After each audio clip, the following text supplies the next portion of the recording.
Bumili ako ng bangus. May ihaw. Yun o.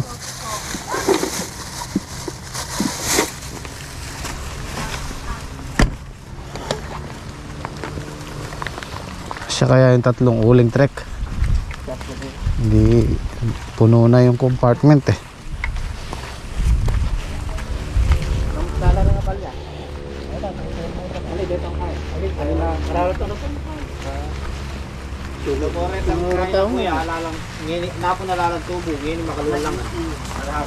Alay pang hulip. Eh syempre ako nagtanim yan eh. Ako nagtanim. Oh. Bing. Wow. To, nagpabili ulit ako ng 10 wala na, naubos na. Siyam na lang nandun. oh, at least marami-rami na rin. Ikaw daw nag-ubos. Oh. Buti hindi namin bibili sana na kami. Nakita ko yung bango. Iniisip ko nga, sabi ko baka magdoble ka ako yung ulam namin. Tinotra ko to, sabi ko baka buluin siguro yan. Mama, pera kayo no? Hindi. Hindi. Sabi mo yan. Kaya pala eh. Akala ko aabunuhan nyo. Pag nag-abono po kulang, bitin pa rin. Binili lang ang yellow kape, asukal. Ay, yun.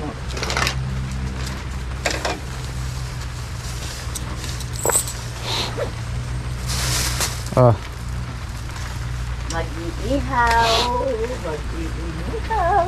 Kasunod ko pala siya, hindi ko O alam. magpapulayaya, 40. Hindi, mabilis din yung ano ni Patrick. Sinubukan ko yung 110 eh. Hindi nga, hindi naman niya sinasagot sa Hindi ba? Hanggang 40 rin takbo, 30. Ayos lang yun, safe yun, no, Trek? Safe yun. Tsaka yan, straight ahead yan eh. Hindi yan lumilingon kahit saan. Straight ahead. Opo, straight ahead. Meron tayong paparating na bagyo, si Hana. Akala nga po namin inyo eh. Hala pala yun. Kaya lang, hahatakon mga baga. Si Goring, medyo nakalabas na.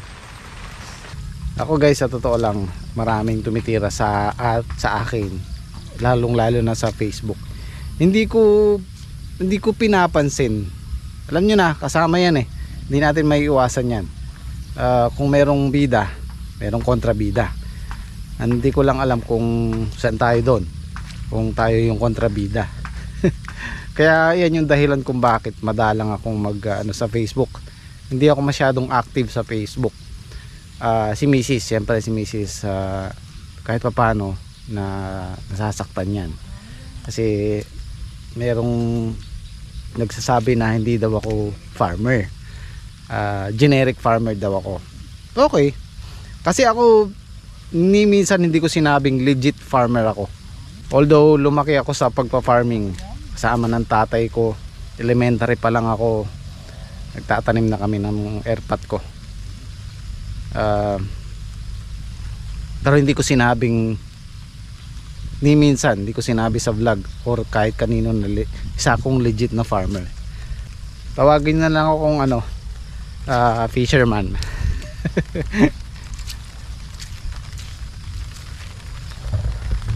Dito tayo medyo magtatagal.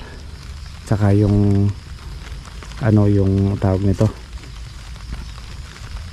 yung tansi na ilalagay na patayo. Ayan, mga tagal yun. Magdadagdag tayo ng tao dahil ayan, naabutan na tayo ng ampalaya niyan. Ito, nandito pa lang kami sa kalahatian, doon pa sa dulo. Halos tubo na lahat. Tubo na sila lahat. Kung masisikatan ng araw yun, mas mabilis pa silang tumubo. Nasa 80%, no?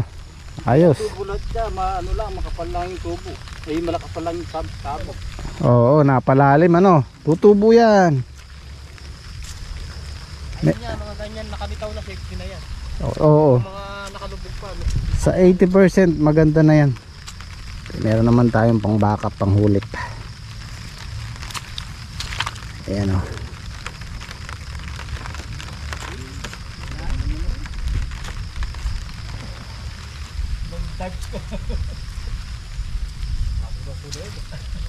Mga po kami, kasama ng gym squad, mga mangingisda po kami.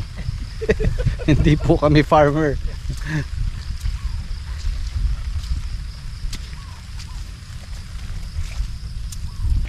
Isa yan sa mga dahilan kung bakit hindi ako masyadong active sa Facebook, para mabawasan yung stress ko, para mabawasan yung iniisip ko.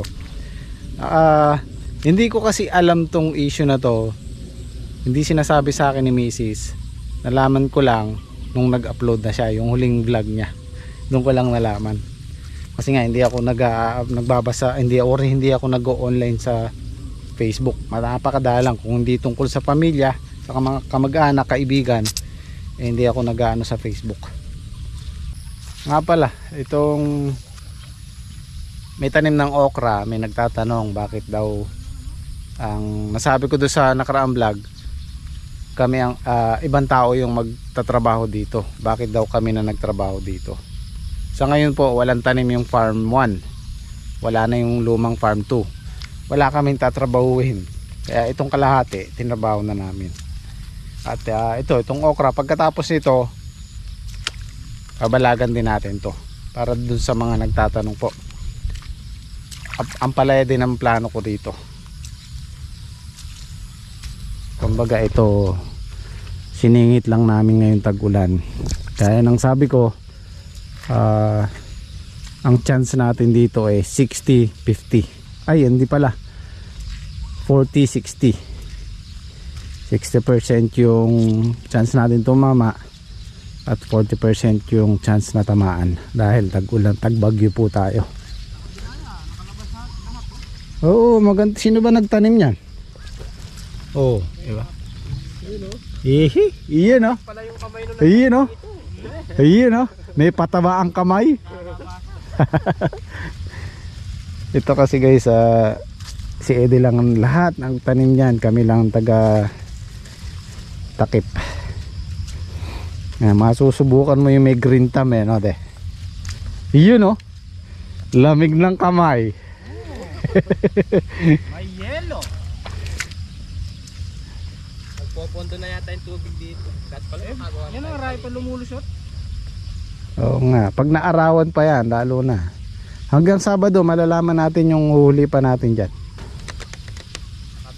Ayos na to. Nakalabas lahat ito, no?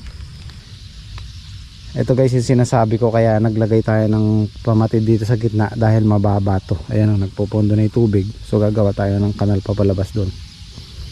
And then yung repeat natin. Alam nyo ba guys yung aripit? Hindi ko alam kung Tagalog yung aripit o Kapampangan. Aripit ang tawag namin dyan. Yung may kanal na diretso. Ayan.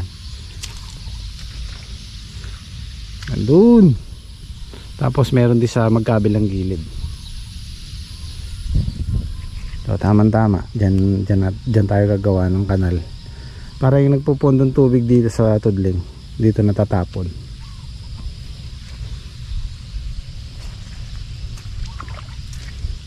Hindi tayo makakapagpataba ng sili. Babad sila sa tubig eh.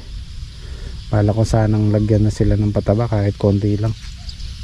Hindi na sila lumaki dahil wala pang pataba. 3 weeks na yan.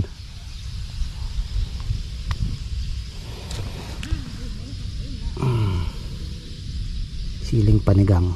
Tapos yung siling Taiwan nando sa gawin doon.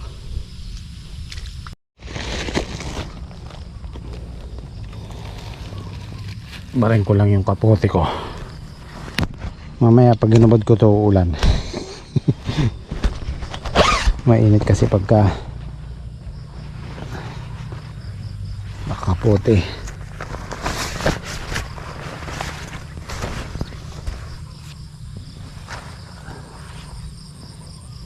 Diyan ka muna.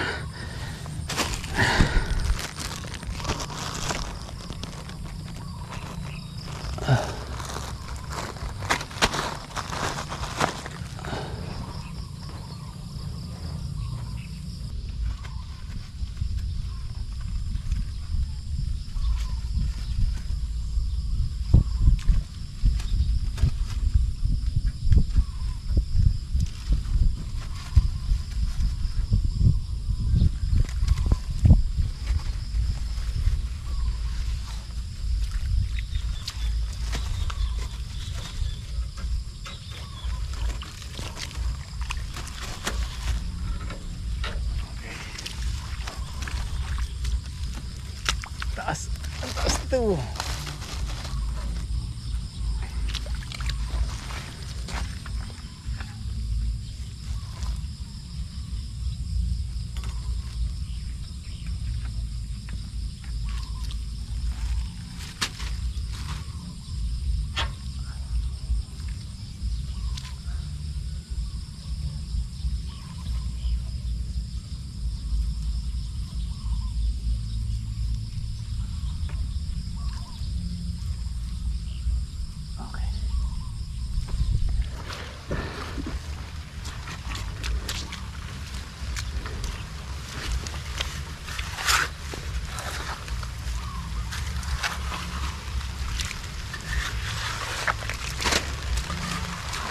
Andun yung kapote ko sa dulo.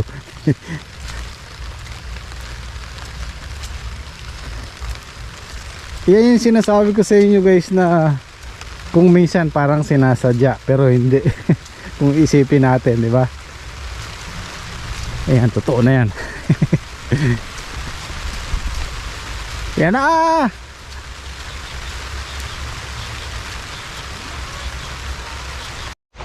Nasikan yan.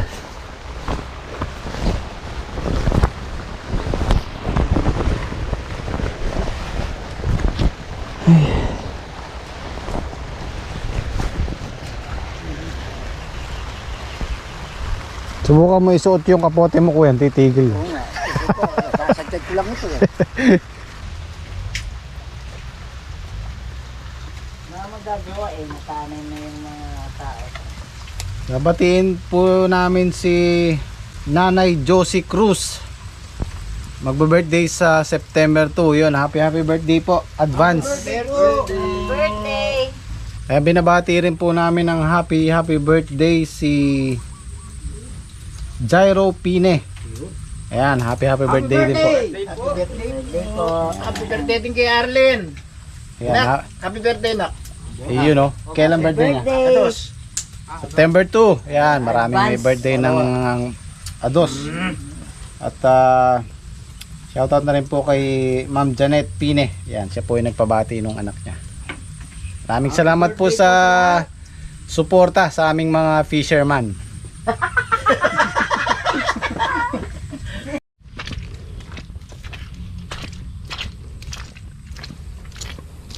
Ilagay mo na yung kamatis. Dinagdagan mo sana yung sibuyas. Nagay ko Wala yung tayo. dalawang serious din. Wala tayong pambalot ng ano. Pambalot ng dahon. Wala ko ng dahon ng saging. Didikit yung ano, yung nihaw nating bangus. Hindi tayo kukuha sa dulo. Yung kay parang padi.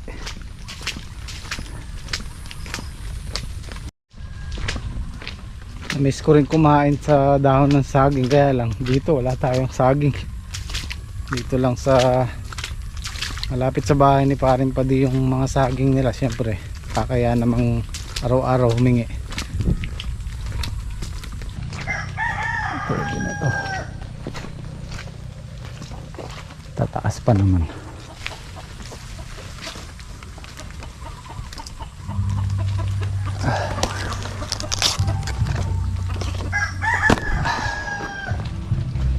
Kaso lang naman pwede na. Para lang hindi masunog yung ano, inihaw natin. Tsaka masarap yung inihaw dito, nakabalot. Hindi siya nagda-dry.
siguro to.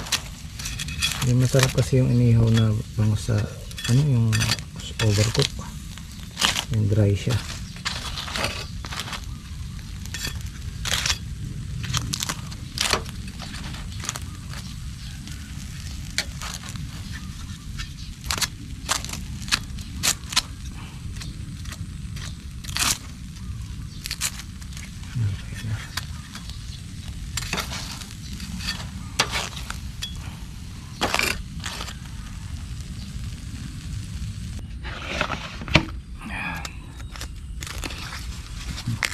Sakto lang. Sakto lang. Kaya tayo. Uy, tanggal yung balat.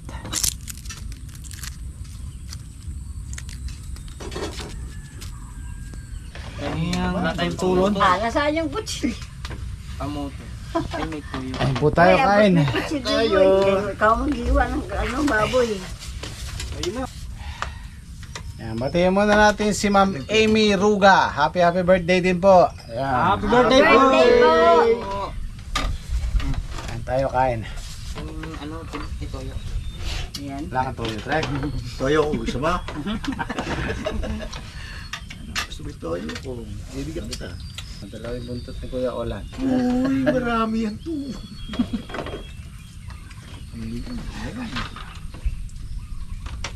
Ano muna natin yung ano, toyo.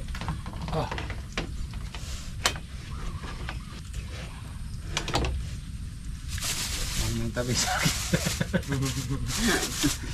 Marami naman to. Ay, sige. Oh. Unahan pa tayo ha. Yung tinatabi doon yan, hindi mo kumakain ng mga Hindi saging. silang makain saging. Ako kumakain. Ang ganda react. Ikaw ba? Hindi ka kumakain. Dali mo rin yan. Pero manyaman. Mamaya na lang. Masarap yung ano, pagkahinog ng saging.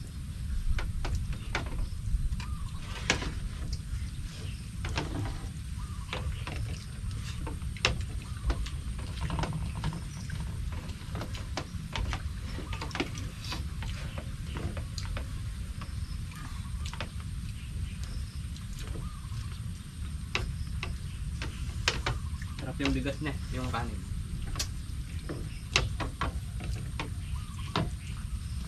Kala ko inihaw, Brad eh. Kain niya. Ang bango nga ng kanin.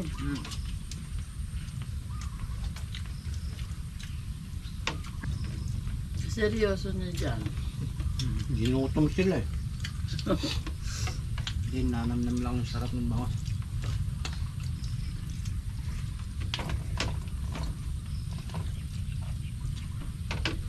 Kala ko nga, hindi ka nasisigaw eh. Gutom na nga Wala yan. lang man din, makakaluga ko sa inyo. Gutom na nga talaga. Hindi man kakain at manap po. Po! Tali ko! Buka lang tali.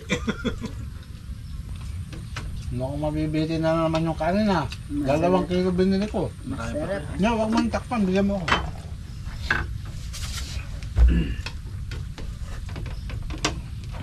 Thank you.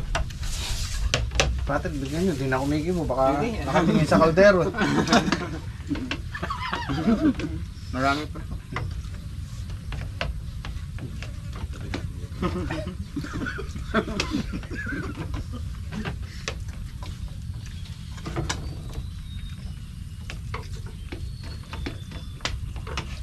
Brad, alam mo mga mahilig sa saging, no? Tingnan mo, mayroon na silang pabalat. Yun yan, nakikipagtanim ako, baon ko saging lang. Ang kulay berde. Oo, yung kulay berde. Yun, masarap po yun. Kasto ayo. Babawi lang akong maraming kanin. Tapos, minsan, isang saging lang kaya kong bilhin eh. Beijing ko. Malalaki naman yun. Beijing ko isa, oo. Bawi ka naman doon sa ano. Nawala yun ano. Meron niya. Meron pa rin ba? Lang. Hmm. Dati ka dami nun sa Wala atin. saan di meron na. Dapat pala makapagtanim tayo ganun. Kaya tampuhin ka din. Tampuhin niya. Bawal nang tanggalan ng dahon. Ha? Isa yan. No? Meron kami dating dyan. Ah, hindi ko makain ng saging si Henyo. Nakadalawa lang. Ha? Nakametong ko na. Binili na po may Ay, kadami pa oh. palipat ng balat na ba? Palipat na eh. Kahit 5 piraso nito kaya ko. Tumutuloy yan. Ito yung isa. Pinahirapan siya. Albutoy. May sa mga nanlalambot yan din. Ay, ako, Brad. Nanlalambot na. Kulang ako sa putas. Ay, salamat. Pinatira naman. Oh. Buo pare oh. Hindi na humit na eh. Sarang pala sa Salang pala kasya na. Pabili ulit ako ng nylon, banana twine. Kasi yung nagamit namin dito halos ano na 19 na tali na bundle. Dito pa lang kami.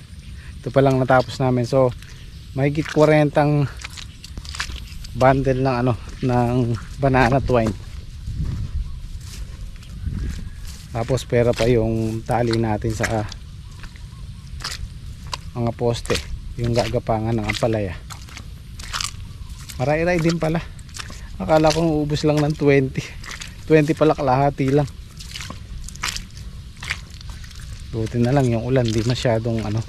Although maghapon siya, at ambon-ambon lang, hindi yung malakasan. Kasi kung hindi, baka lubog na tong tanim natin. Yung maghapon magdamag na yun eh.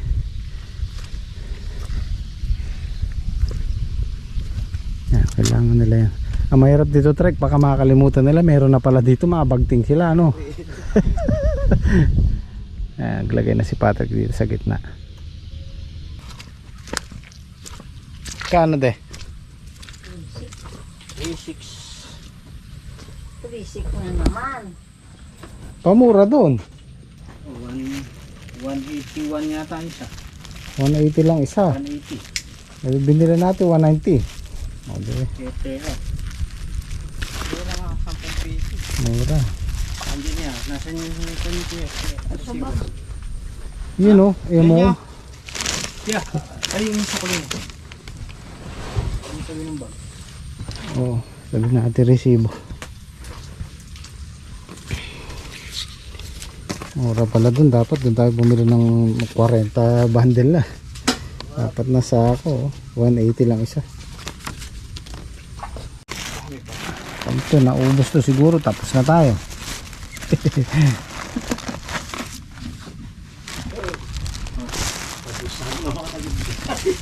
Bawara na kanyang makapwesto niya.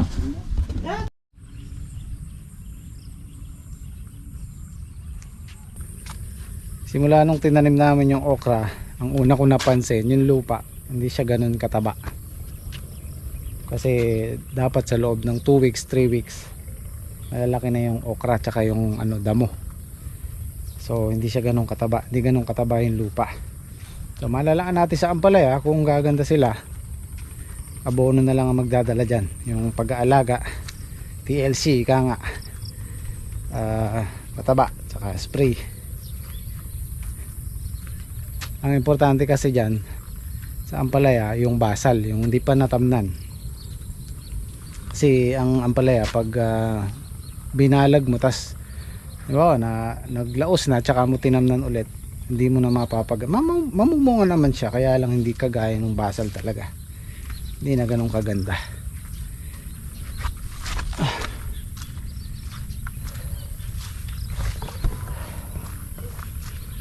Ano, dapat yung lupa na yan sa loob ng 3 weeks natakpan na ng damo yan kung mataba siya. Pansin nyo yung farm 1, kapal ng damo sa loob ng 1 buwan.